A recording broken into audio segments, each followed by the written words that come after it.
আসসালামু আলাইকুম। প্রতিবাদ কণ্ঠ টেলিভিশনের পক্ষ থেকে সবাইকে স্বাগতম। আপনাদের সাথে আছি আমি মোসাম্মদ জান্নাতি আক্তার।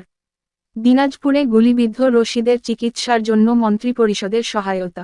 বৈষম্য বিরোধী ছাত্র আন্দোলনে গুলিবিদ্ধ হন দিনাজপুর শহরের কাটাপাড়া এলাকার বাসিন্দা আব্দুর রশিদ। চিকিৎসার খরচ জোগাতে 3 বয়সী সন্তানকে 25,000 টাকায় অন্যের হাতে তুলে দেয়া হয়। বিভিন্ন মিডিয়ায় সংবাদ প্রকাশের পর প্রশাসনের মাধ্যমে ফিরিয়ে আনা হয় সেই সন্তানকে। এবার আব্দুর রশিদ ও তার সেই সন্তানের জন্য মন্ত্রিপরিষদ বিভাগ থেকে আর্থিক সহায়তা করেছে। শুক্রবার দিবাগত রাত 9:30টার দিকে আব্দুর রশিদ ও তার পরিবারের সদস্যদের কাছে আর্থিক সহায়তার চেক তুলে দেন দিনাজপুর সদর উপজেলা নির্বাহী কর্মকর্তা ফয়সাল রায়হান। এ সময় সদর উপজেলা সমাজসেবা কর্মকর্তা 25 আসাদুজ্জামান উপস্থিত ছিলেন। এ সময় জানানো হয়, গুলিবিদ্ধ আব্দুর রশিদের বাড়িতে বৈদ্যুতিক সংযোগ দেয়া হয়েছে, চিকিৎসার যাবতীয় বিষয়গুলো দেখা হচ্ছে। একই সাথে তারা চাইলে তাদেরকে একটি সরকারি বাড়িতে তুলে দেওয়ার ব্যবস্থা করা হবে। পরে উপজেলা নির্বাহী কর্মকর্তা ফয়সাল রায়হান বলেন, ছাত্র জনতার আন্দোলনের সময় গুলিবিদ্ধ আব্দুর রশিদ ও তার সদ্য ভূমিষ্ঠ সন্তানকে নিয়ে বিভিন্ন মিডিয়ায় সংবাদ প্রকাশিত হয়।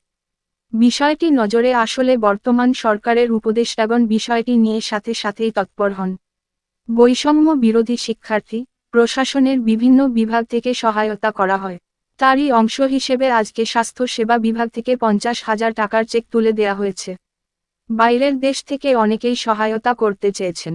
তাদের একটা ব্যাংক অ্যাকাউন্ট খুলে সেখানে সহায়তা পাঠিয়ে তাদেরকে পাশে দাঁড়ানোর সুযোগ করে দেয়া হবে।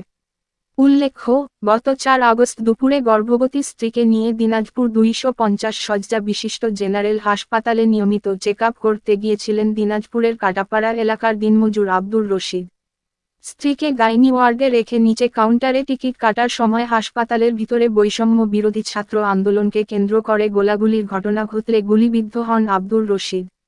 তার পেটে, নাভিতে, পায়ে এবং প্রস্রাবের রাস্তায় গুলি লাগে।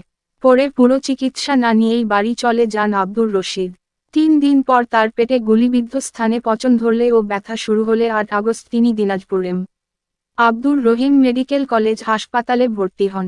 রাতেই হয় অস্ত্রোপচার, এরপর আইসিইউতে। পরের দিন বাড়িতেই ফুটফুটে এক কন্যা সন্তানের জন্ম দেন আব্দুর রশিদের স্ত্রী কোকেয়া বেগম। সন্তান প্রসবের 3 দিন পর কোকেয়া বেগম নবজাতক সন্তানকে এক সন্তান দম্পতির হাতে তুলে দেন। সেই দম্পতির পরিবার থেকে 25,000 টাকা দেয়া হয়। এই ঘটনাটি বিভিন্ন গণমাধ্যমে প্রকাশিত হলে গত 9 সেপ্টেম্বর রাতে বাচ্চাটিকে প্রকৃত মা-বাবার হাতে তুলে দেয় প্রশাসন ও শিক্ষার্থীরা।